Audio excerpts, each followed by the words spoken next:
Today, I am joined by a Muslim filmmaker, Parvez Sharma. Now, Parvez has two critically acclaimed documentaries that we can all watch, a Jihad for Love and a Sinner in Mecca. Now, what distinguishes Parvez from most filmmakers, especially in relation to Islam, is that he's a gay man. He lives his life as a homosexual. Parvez, how are you doing?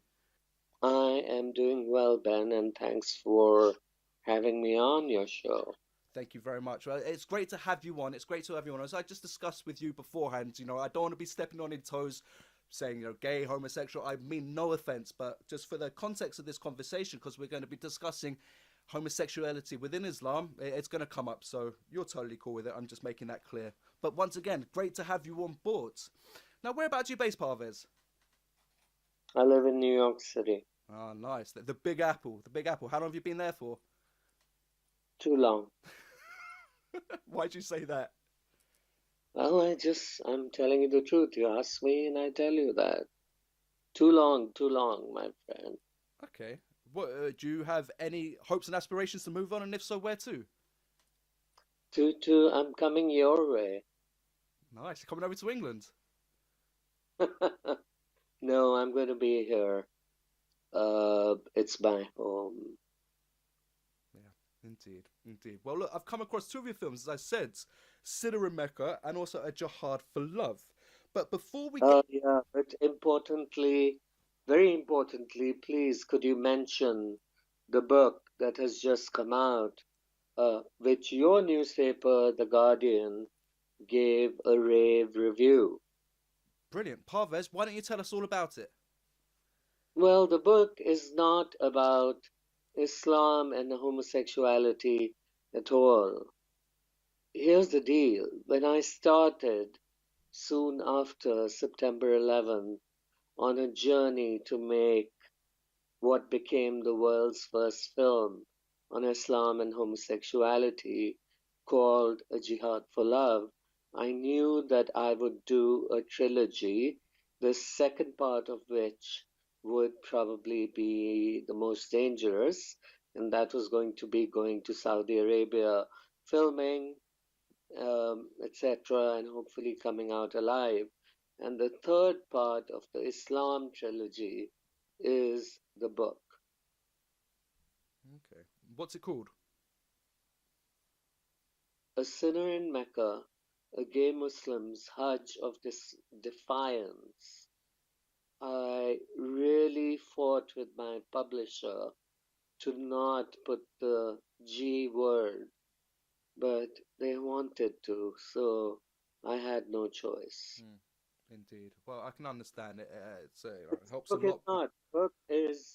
The book really is, almost 2 decades of research into how we have ended up with ISIS, about how the Saudi monarchy is culpable for most of what, well, actually, most of everything that has gone wrong with modern Islam.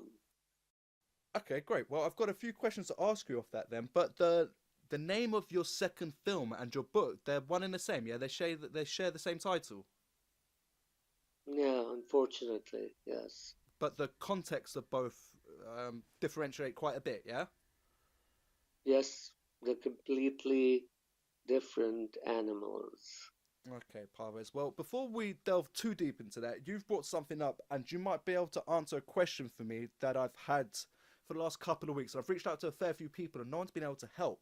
But that's in regards to the Saudi monarchy at the moment and the new crown prince, something Mohammed, isn't it? Salman, There you yeah, go. yeah, Now he's trying to take away the whole strict adherence to Islam and introduce a more liberal approach. And he's also punished or is in the process of prosecuting a lot of the royal family when it comes to corruption. yeah, but it's all bullshit. Yeah, it's a farce.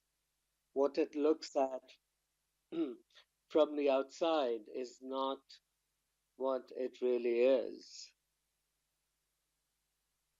I mean, it is a move towards uh, naked ambition, consolidating power, making one individual, that is him, the center of all power. But the pact that Muhammad Abdul Wahab and this dude's great great great grandfather made in the 18th century, um, for the Saudi monarchy to come into existence so that Wahhabi Islam could be practiced in Saudi Arabia forever. That pact is basically unbreakable, and even he is not going to be able to break that, which means that Saudi Arabia is not suddenly going to turn, well, let's, which means that the beaches in Jeddah are not suddenly going to turn into the Caribbean. Yeah, there's going to be no new beaches popping up in Saudi Arabia anytime soon. No. Okay. So what do you think is the motivation for this new crown prince then, and why is he trying to do this? As I said, it's naked ambition. It's the consolidation of power, which both father and son have discussed for a long time. And it is trying to come up with a central, let's say, a Sisi-like figure in Egypt. Mm-hmm. Okay. So that's what it is. It looks like a purge to you, Yeah. and sure, you can make that argument, but I do not for a second believe that the intentions behind it. What do you reckon the fate of this new crown prince is going to be? I'm not. I'm not a fortune teller. Mm-hmm. I do not know what his fate is going to be. At the moment, in 2017, November, it seems like he is going to be the heir. The problem is that in Saudi Arabia, this bloody monarchy, there are more than 10,000 princes and princesses floating around. There is all kinds of secret cabals within this monarchy, and they're famously extremely opaque. So it's always very hard to judge what is going to happen next in Saudi Arabia. But even as we speak, we remember that Saudi Arabia has the highest number of Twitter users in the entire Middle East, for example. So are they going to get off their asses and start talking about political issues remains to be seen.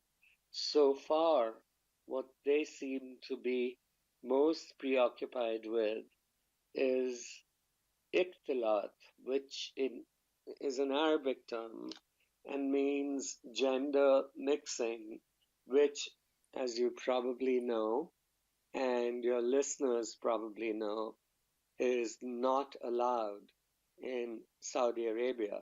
So the majority of tweets that come out of this very large number of tweeters is about, allowing gender mixing and touching vaguely on the political by saying that women should be allowed to drive.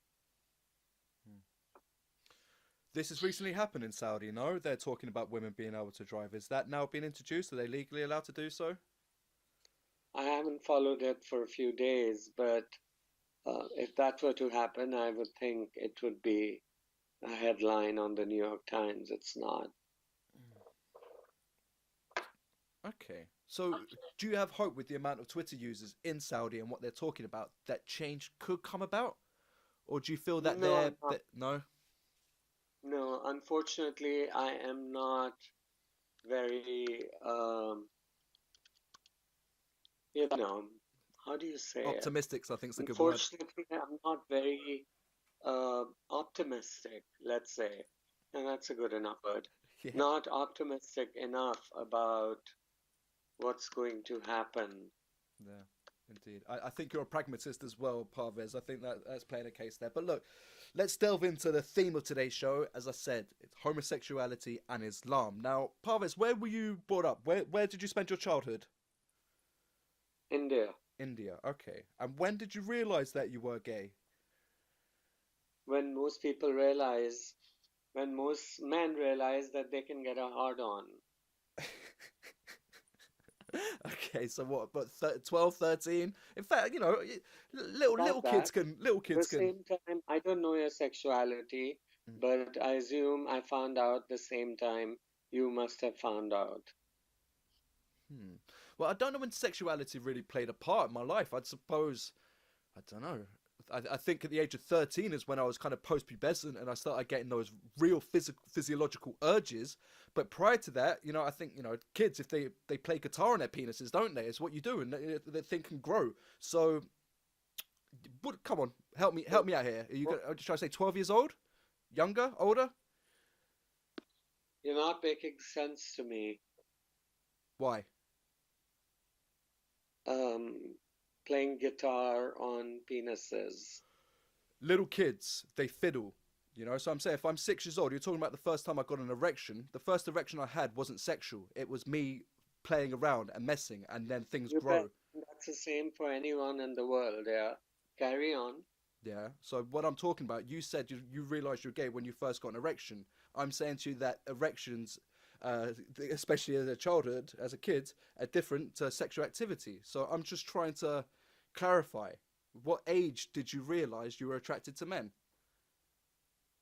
Listen, and it's very important for whoever your listeners are to try to normalize homosexuality.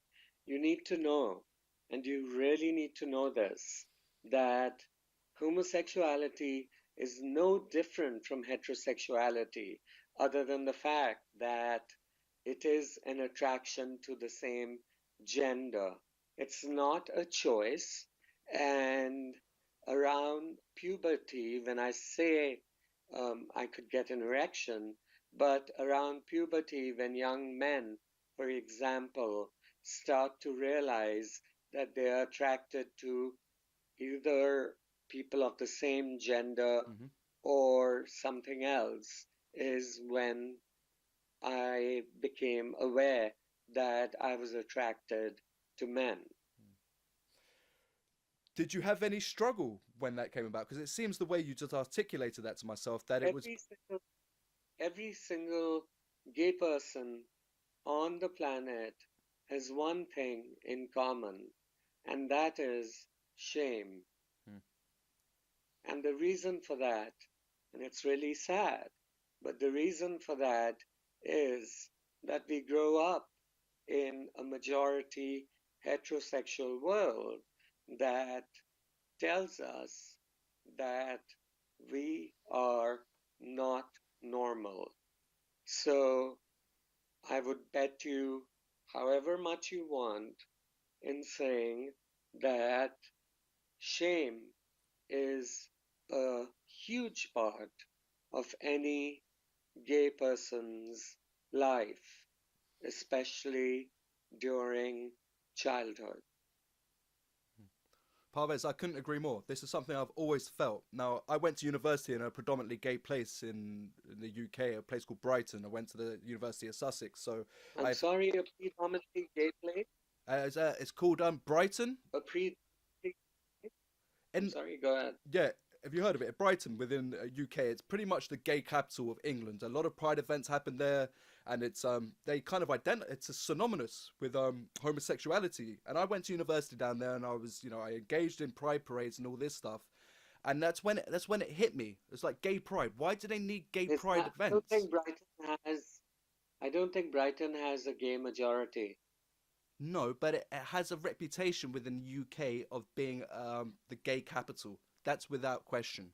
And I was educated in your country for about a year and a half. Well, yeah, Yeah. um, when I was fairly young in my 20s. So I have a good enough understanding of the UK and how it works over there. Okay. Are you familiar with Brighton? Yes, There you go. I've been there many times. Yeah. Cool. So you know what I'm talking about then. Yes, but I would say to you, Mm-hmm.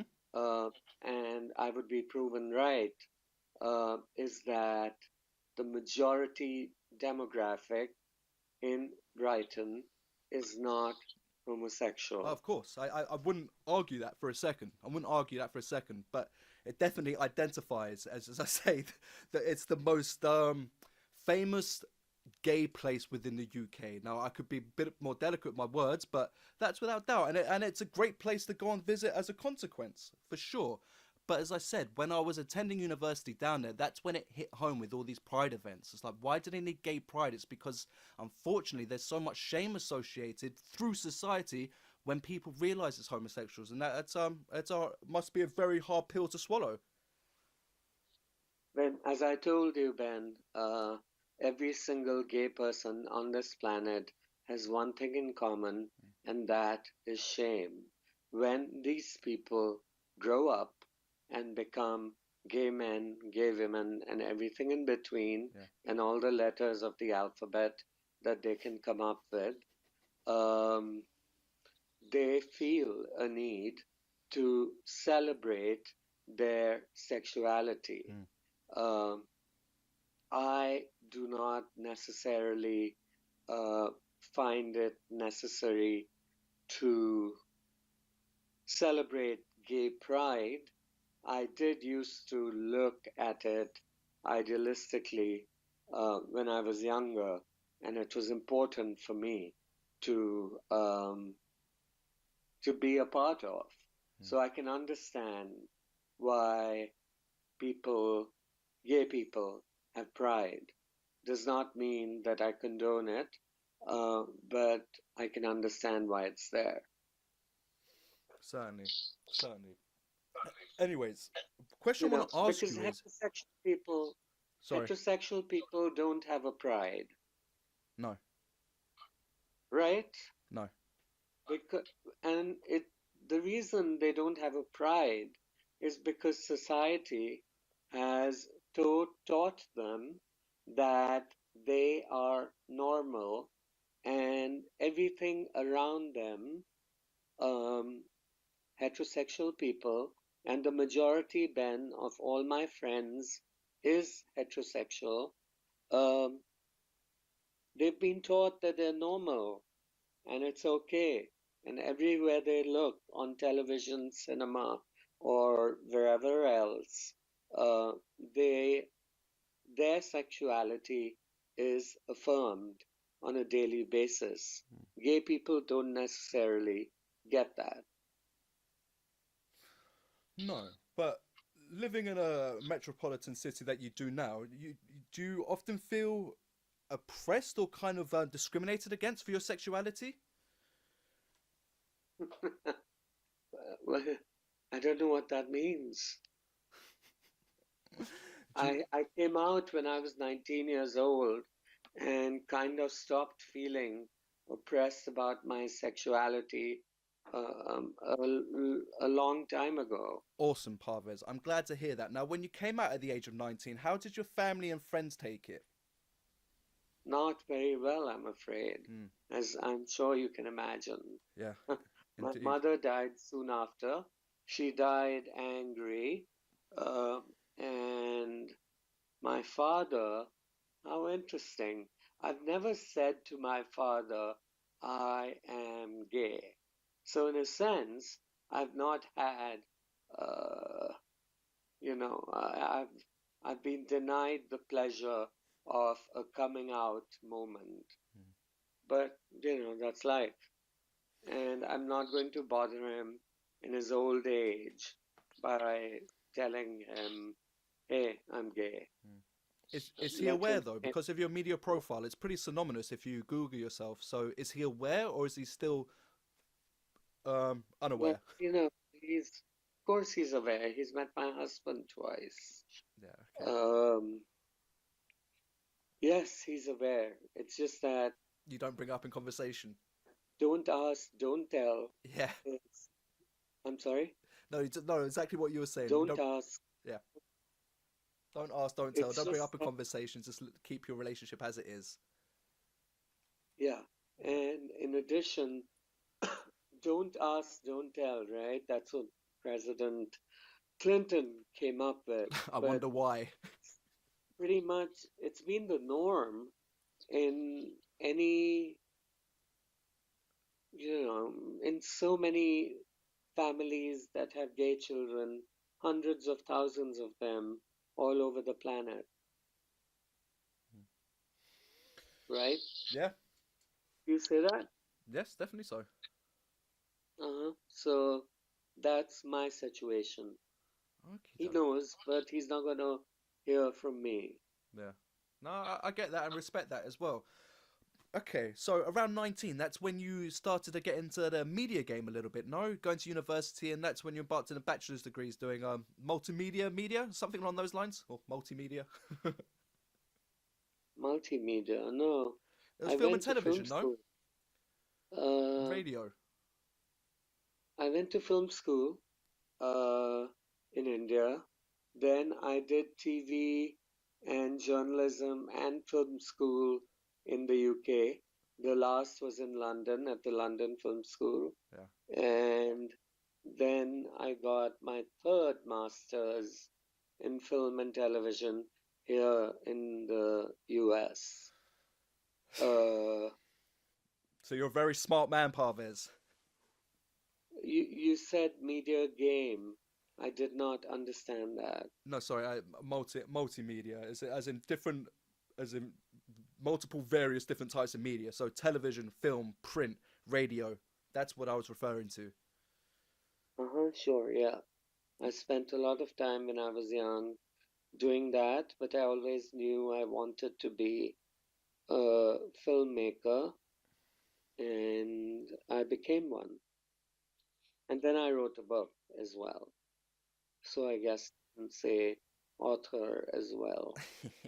There we go. Awesome. I'll put that in the biography when I put you up as well in the post, should I say. But I just want to talk about it. Okay, so you come out at 19, you've then got all these skills, learning how to make films. What type of films did you originally want to make? Uh, Like, did you always want to do kind of independent documentaries? Did you have aspirations to do huge Hollywood megabusters? uh, well, I was attracted to documentaries initially. Hmm. At this point in my career, I am not as much, but it came out naturally from being a news journalist. It's a natural transition into being a doc film guy if one chooses to do that. Because at some point you get tired of soundbite television and and then you want to make your own films. Indeed. Which, first one I've watched, what was the first film you made? Oh, it was a long time ago, man. And I think it was really bad. And I'm not going to tell you what it was. Fair play, Parvez. I'll give you a pass on that one. Why don't you tell us a little bit about A Jihad for Love and what motivated you to create that film? Uh, Very Googleable, by the way, this stuff that I'm going to say, because I've been saying it for years. September 11th happened. I came to America in 2000 when Clinton was still the president. And then, of course, September 11th happened, George Bush happened. Around that time, I realized that, Islam really had the wrong spokespersons. And they were George Bush on the one hand, and on the other, it was Osama bin Laden. And in some strange way, they were mirror reflections of each other, because both, if you look at it, were talking about the same Islam. They were talking about an Islam of oppression. They're talking of an Islam of violence and so on and so forth. So I thought it would be interesting to take religious gay and lesbian Muslims and try and figure out why they were so masochistic. You like that one, huh? How did you go about compiling a list of all these gay Muslims worldwide? It must have been a pretty big task to undertake. It was indeed. It took 6 years to make the film. Wow. So it was We released had in email. 2000. Just quickly, Parvez. It was released in 2007. Does that mean you started making it in 2001? Of course, you said September the 11th. Yeah. So what? The end of 2001 is when you thought this is it. Yes, yes, Okay. indeed. 2007 is the film technically really came out in 2008. Mm-hmm. 2007 was just the world premiere at Toronto. It was a big film festival there. Okay. Now, we jump forward a little bit. Considering the delicate nature of homosexuality in Islam, was there any gay Muslims you reached out to that were reluctant to show their face, or a little bit apprehensive to share their story? Yes, a lot. And unfortunately, there are several in my first film. Yeah. So I had to blur their faces. Okay. That didn't compromise the film too much. That's all right, isn't it?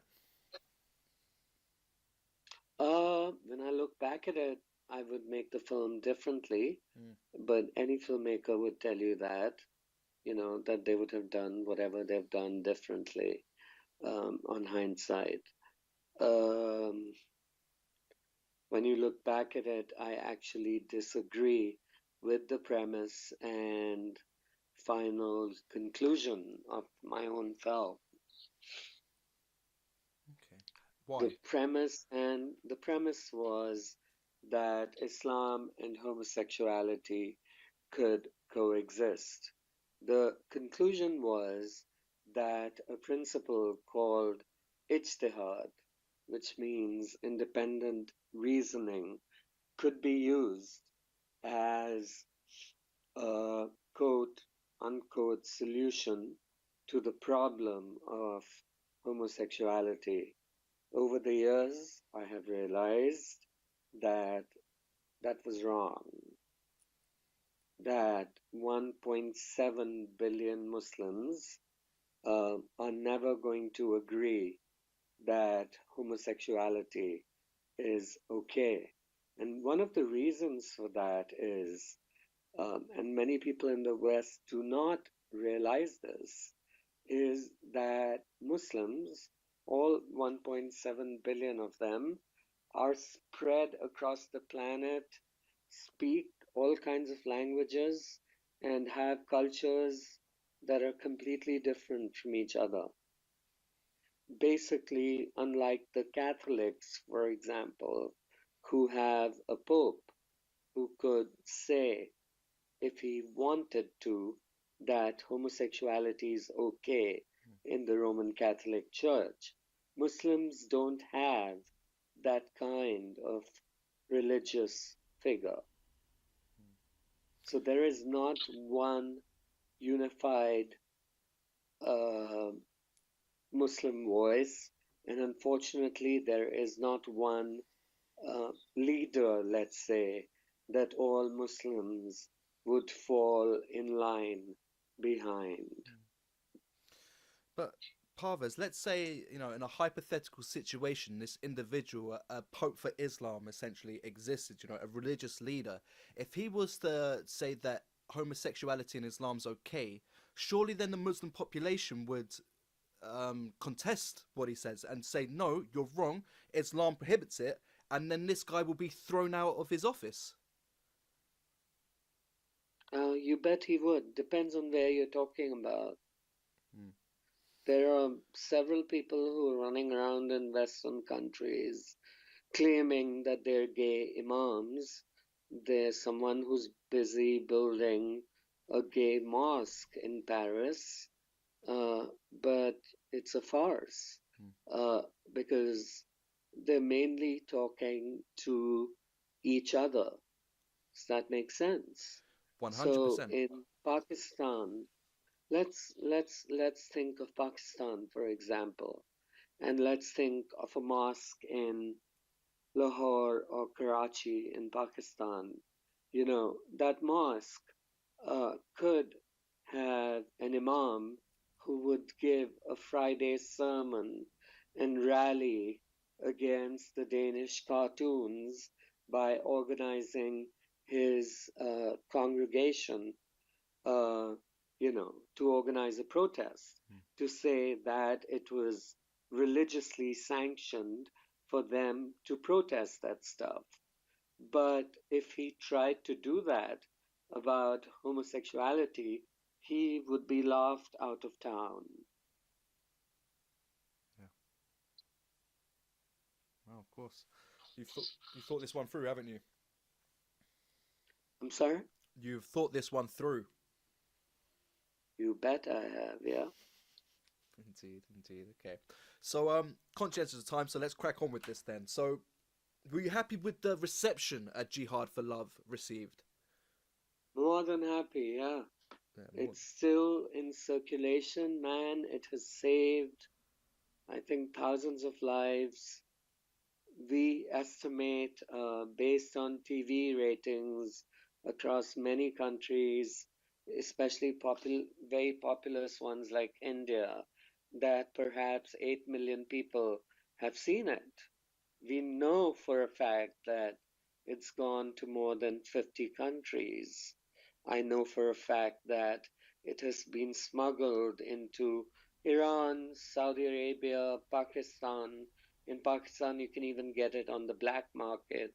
So I know that it has had a very big impact on, gay Muslim lives. And that's a good thing. No, definitely so. Do you get a lot of people reaching out to you, contacting you maybe for some advice or just to say thank you very much for making this film? Sure, I do. But I get an equal number of people sending me death threats. Sorry to laugh at that, but yeah, I bet you do as well. What's that like? How frequent is that? My book has just come out. Your Hmm. audience should immediately order it from Amazon and give it 5 stars. It's called A Sinner in Mecca, a gay Muslim's Hajj of Defiance. Hmm. So please buy the book because it will teach you the answer to all these questions. And to deal with death threats and fatwas is not easy, but it started, a while ago, even in 2008, and I'm still alive. And I've done, coming up to this book, but even my second film, which is fairly well known, Mm. I have done dangerous things, right? Or things that a lot of regular Muslims, uh, whatever that means, would not agree with. So, so it's kind of expected Mm. that I would get that hate, and I live with it. Indeed, indeed. Now, talking about that, really, you did a rather dangerous job, didn't you? You went over to Saudi Arabia. You first of all, you partaked in the Hajj. Now, was the Hajj something you always wanted to do as a Muslim? Was this a real big moment in your life? Yeah, I had always wanted to do it. It was a very big deal Mm. spiritually, and I wanted to do it for my mother, who died when I was 20. Um, but I also was pretty clear politically, uh, that I was choosing very deliberately the year, uh, of the Arab Spring, where I had reported openly from Egypt. I was choosing the year Osama bin Laden was killed because I arrived in Saudi Arabia 5.5 months after that happened. And the filmmaker part of my brain said to me that this was probably um, the most interesting and difficult journey I would ever make in my life. And it would be irresponsible to not document it. So I did, and hey presto, you have the world's first film about the Hajj, warts and all, shot entirely on an iPhone. Indeed. Do you feel, because you said there, your filmmaker's brain, I'm sure you would lie in bed at night thinking, okay, what shots can I pick up tomorrow? What have I done today? How that's going to edit? Did that thought process going on, do you reckon that impacted on the spirituality, that whole part of the Hajj? Do you feel it compromised that a little bit? I thought a lot about that while I was there, and I tried to separate spiritual moments, and there were several, from moments when I was contemplating taking shots.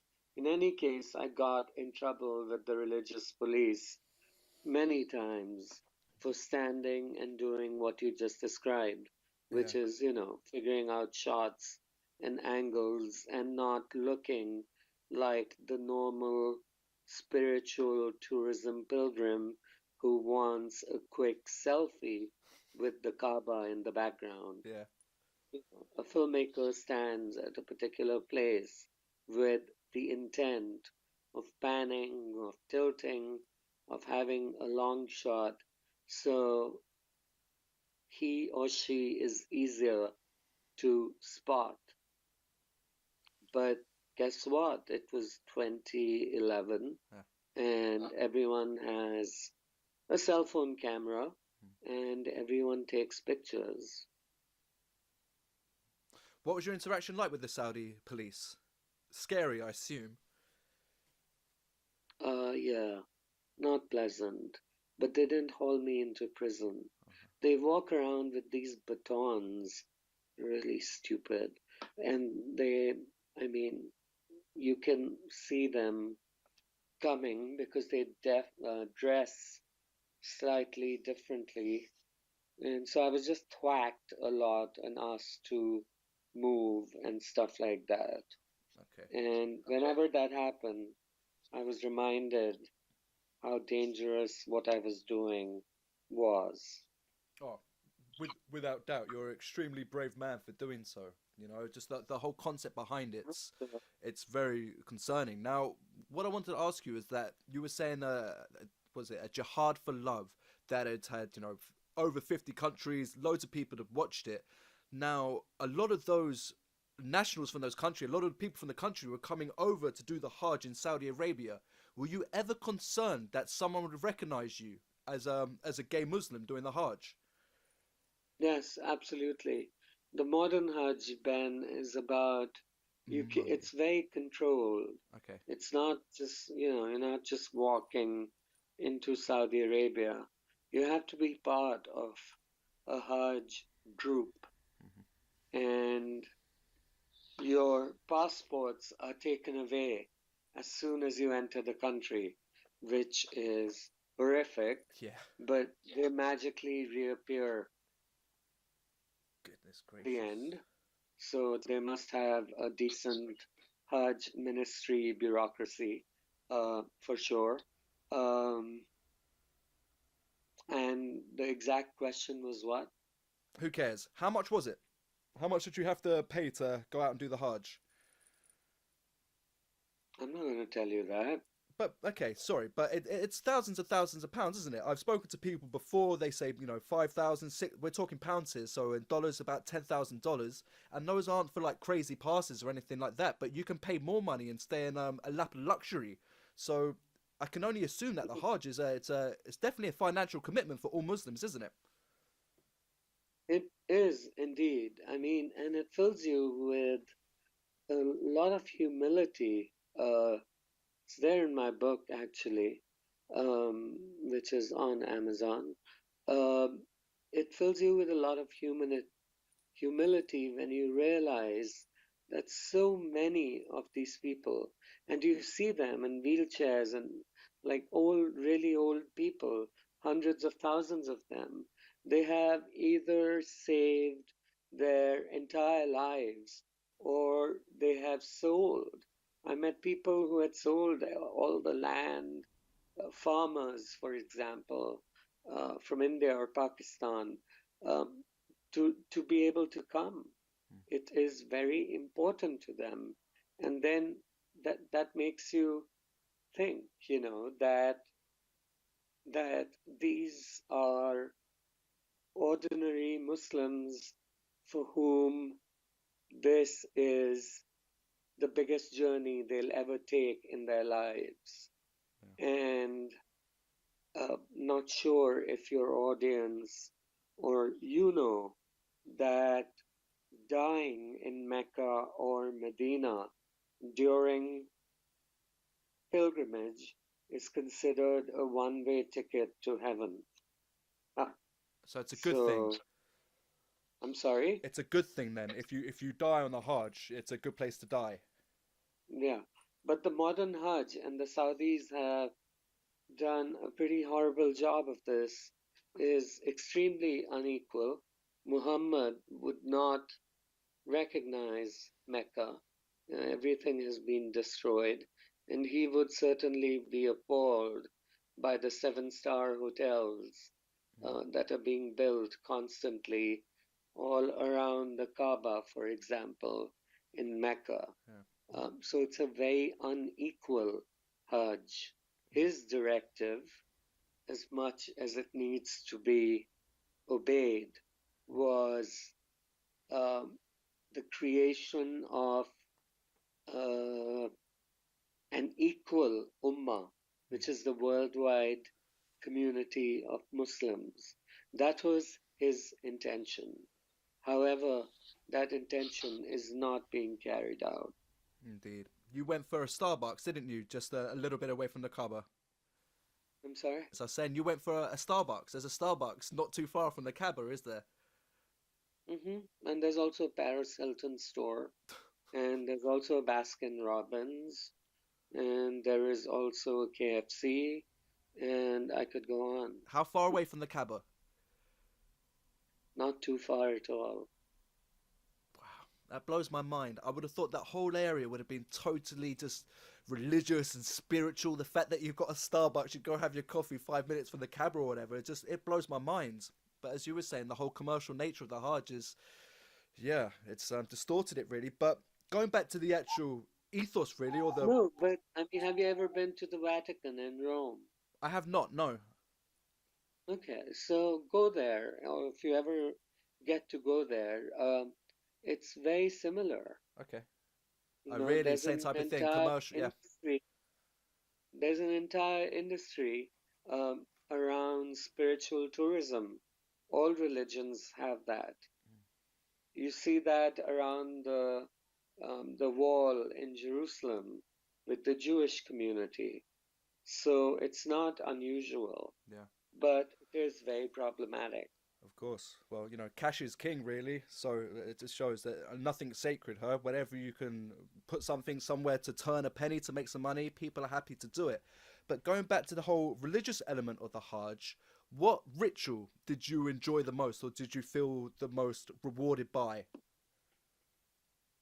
It's not really a ritual, it was being on the top floor of the mosque. And by the way, the largest construction company in Saudi Arabia, and one of the largest in the world actually, is the Bin Laden construction company. Mm-hmm. Osama bin Laden is one of their sons. Yeah. And before he escaped to Sudan, uh, he was in charge for a while for the reconstruction of Mecca project.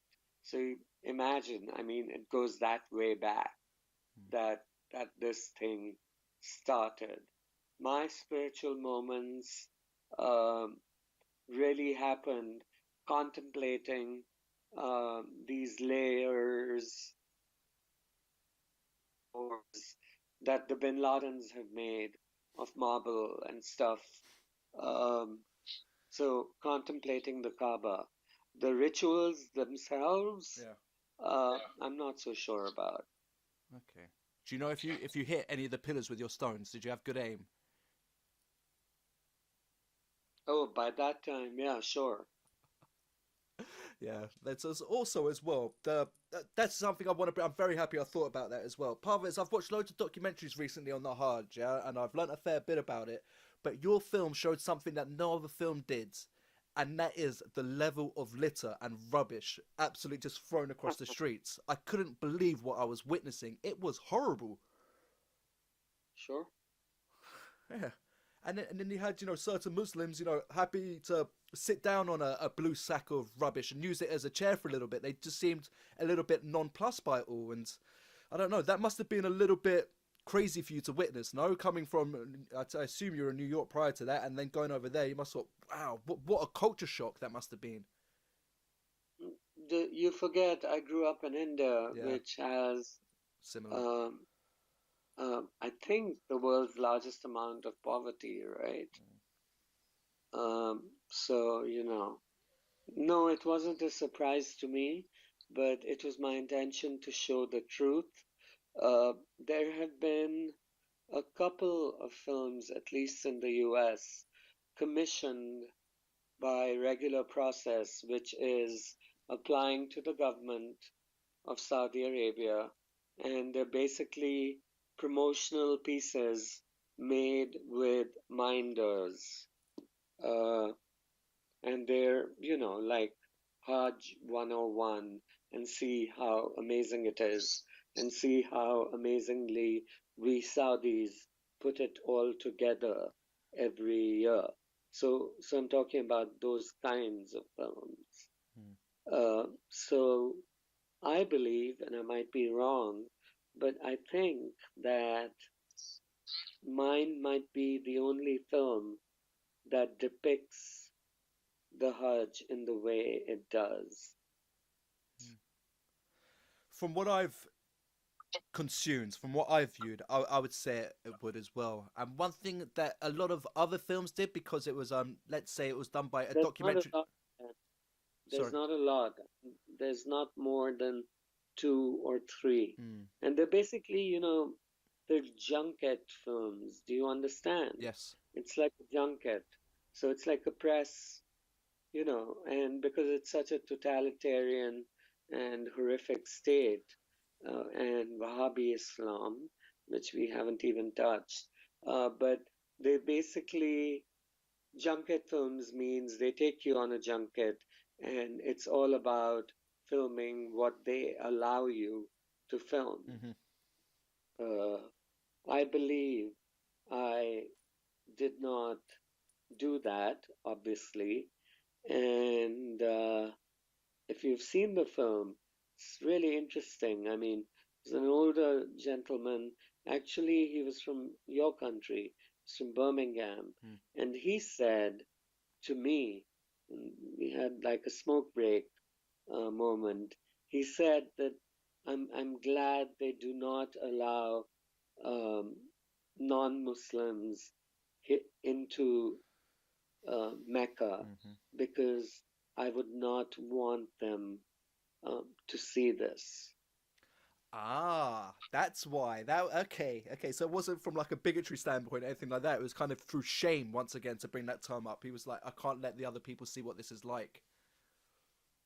Yes, Wow. yeah. What was he referring to? Give me a few examples. What was he mean? We talked about the litter, but what else? He was talking about everything, people sleeping on pretty close to human excrement, for example, Yeah. because they did not have the $10,000 to be part of a Hajj group. Yeah. So that's tough stuff. Wow, pretty horrific. Pretty horrific to witness. Now, were you concerned about getting the footage out of the country? I was, yeah, Hmm. very. Could you couldn't have transferred it digitally? No, you had to take it physically on you with the flight. Well, I had a few drives, and I would transfer regularly to this other computer. I bought a special computer for just for this purpose, so that it would be clean and devoid of anything Hmm. else. And I checked that in, which is a policy I had employed for a Jihad for Love as well. Um, Always hoping that the footage would not be lost. Yeah. And hey, presto, I made it back with my SD cards and footage. How did you feel when you got on that plane leaving Saudi Arabia and it took off? Uh, um, very exhausted, sick, Were you relieved? and kind of relieved that it was over. Yeah, hoping that my suitcase was on that flight. One of the many rituals that you've got to perform while doing the Hajj is the animal sacrifice. Now, the documentary I watched prior to watching yours, the Muslim in question paid an abattoir to kill an animal for him, and he got a phone call to say your animal's been slaughtered. Go ahead, and then he went and got his head shaved. Now, for you, you didn't want to do that. You didn't want to employ someone to slaughter the animal. You wanted to do it, but unfortunately, you were denied access to that animal. Yes. Why was that? Were they all sold? If you've seen the film, there was a riot-like Yeah. situation where they shut down the abattoirs they have in Saudi Arabia, and there are for 4 million people, there are lots of them, but they have run out of goats. And the Hajj brings out your animal instinct Hmm. to hunt and kill. And it's very hard to describe, but I needed desperately to kill, and I was denied that. Okay. Did you feel that was more for? You just said it before, so pardon me for even questioning you. But did you feel that was for dramatic effect? It looked great on camera, or is this something you felt compelled to do? That you want to take it because it was following Muhammad's journey, really, wasn't it? Sometimes, so you got to stay outside in the desert. So it is very primitive, the Hajj, and what you go back to. It's very much just you and the planet. So yeah, was there a part of you that wanted to do it for dramatic effect, or was it the fact that you felt compelled to do so? What's the dramatic effect while I'm in Saudi Arabia and not being able to do it? I'm just saying the footage of having an animal slaughtered is Uh-huh. pretty graphic and pretty profound, really. And that would, I'm just saying, as a filmmaker, you've probably got all the shots lined up in your head, and when you come to that, you must be thinking maybe it's better if I do it by hand as opposed to phoning someone up and getting them to do it on my behalf. That footage wouldn't look as It, good as it me doesn't receiving a work phone call. like it doesn't work like that at all, Okay. especially in the form, which is documentary, that I was working with. There's no script. If I mean, how do I explain No, this? I understand. There's You're no script. documenting, so There's there's no no script. Yeah, and there's no intention of doing uh, or not doing act Hmm. for cinematic value. Uh, that was not in my head Yeah. at all, believe me, and not in my head for a very long time. But when I came back, maybe a year later, I did start feeling that I didn't do it right, and therefore I should do it. Now, that sequence in the film is different because it is dramatic effect. Uh, and it is a conscious filmic decision to film that. Mm. But while I was on Hajj, I had no idea if I was even going to get out. Forget anything else. How much of a present fear was that for you, Parvez? You being serious? That was really a great concern of yours, What? getting out of Saudi. Yeah, so the question is, Was that really a prominent fear for you while you're out in Saudi that you might not be able to leave the country? yeah, it was. What was your fears? Imprisonment, or did you think it could go to capital punishment? Well, the way the Saudi Sharia system works is, um, homosexuals, and in this case, a very, very, very public one, um, get thrown off the highest building, and in some cases, they get beheaded. So, regardless, they're damned. By the way, ISIS follows Saudi religious ideology, just so you know, Uh-huh. about these matters and much more. So I was worried, yes. And the more I filmed, the more worried I became. Indeed. Now, where you're at now, Parvez, this it was released in 2015, was it? A Sinner in Mecca? Yeah. Okay. In And fact, then I had to sit down and write a book. yeah, sit down and write a book. So, do you feel that your exploration into Islam, especially through a media standpoint, stuff that you want to release to the public, do you think you've put a lid on that now, and you're going to move on to other territories, or is it still a topic you want to explore?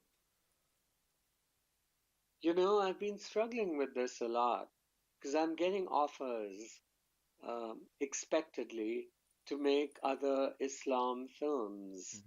Hmm. Um, Here's the deal. I will never ever think of touching anything gay again. I'm done. Yeah. I'm done. I'm done shouting from the rooftop that I'm a gay Muslim. I'm just done with that. Islam itself remains of interest, and I think I might have something to contribute, especially after everything I learned during the writing of the book. Hmm.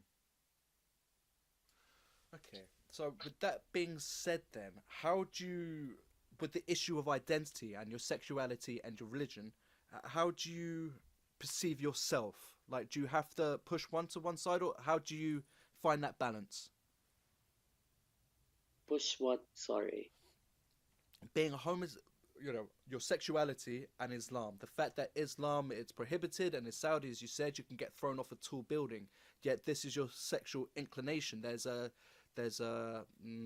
paradox. I don't know if that's the right word. There's definitely a conflict between the two. How do you resolve that being both? There's never going to be a resolution, Ben. I think I said this earlier. You I did, but mean, I mean internally. Do you have one? no, I don't. But you still Uh, identify as Muslim. yes, Okay. but not, that was 2011, and then living several years, here we are in 2017. Hmm. So that was what, 6 years ago? Yeah. Yeah. Um, my relationship to Islam has changed a lot. Um, I'm not some kind of religious wingnut. Uh, so,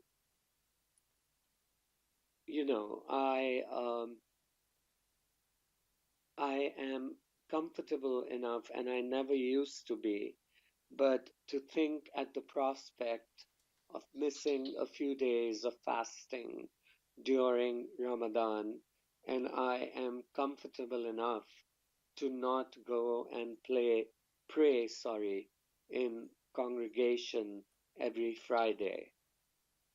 And this did not used to be the case, which makes me think that my relationship to the laws of Islam has changed. and maybe I will end up being more Muslim culturally because I don't have a damn choice. And as far as the sexuality goes, I mean, I'm gay, so Yeah, of what's the course. big deal? No, no, absolutely fine. But I said it's just So is XYZ, I mean, yeah, I'm gay. Big deal. it's a massive deal, Parvez. I'm going to tell everyone. I'm sorry? I was joking with you. I say it's a massive deal. I'm going to tell everyone. I'm only playing. But look, let's wrap this up. You've got to go get your crown sorted, so I'll leave you to your time. But look, there's The many things we have. crown, yes. There's You many have to things you sort and I out haven't your brought. crown as well. Indeed. I was going to say there's many things you and I haven't discussed today, and this topic's absolutely huge. But is there anything you would like to say before wrapping this up? Anything you want to get off your chest? Please go to sinnerinmecca.com and please go to Amazon. Buy the book. We need more sales. Write a few good things about it Yeah. and the film. And, so give us 5 stars. And more importantly, engage with it, especially the portions we were not able to talk about, which is Wahhabi Islam and how much damage it has done to Islam worldwide and how it became the foundation of the Islam ISIS or Daesh Yeah. claims to practice when they're busy running around killing people and beheading them. And now their latest, telling people to drive vehicles into crowded places, right? Yeah. Indeed. No. So I think there is a major problem with contemporary Islam. I think that cable pundits, I wrote it in that op-ed. I've been one sometime, sorry, but um, we really need to stop saying bullshit like Islam is a religion of peace. It's not. Neither were Christianity or Judaism. And we can't hide behind that anymore. We cannot afford to be defensive. We need to be on the offensive. We need to own a lot of what is wrong in the Quran. Wow. All right, Parvez. I asked that question to a lot of people, and no one's given as comprehensive answer as you have. That was great. Very profound. Well done, you. Thank you so much for your time today. I really appreciated it. Send me a link, my friend, and Certainly I will, hope my Parvez. teeth don't fall out. Take Yeah. care. Me too. Good luck with the dentist, my man. I'll speak to you soon. Okay, bye. Bye bye.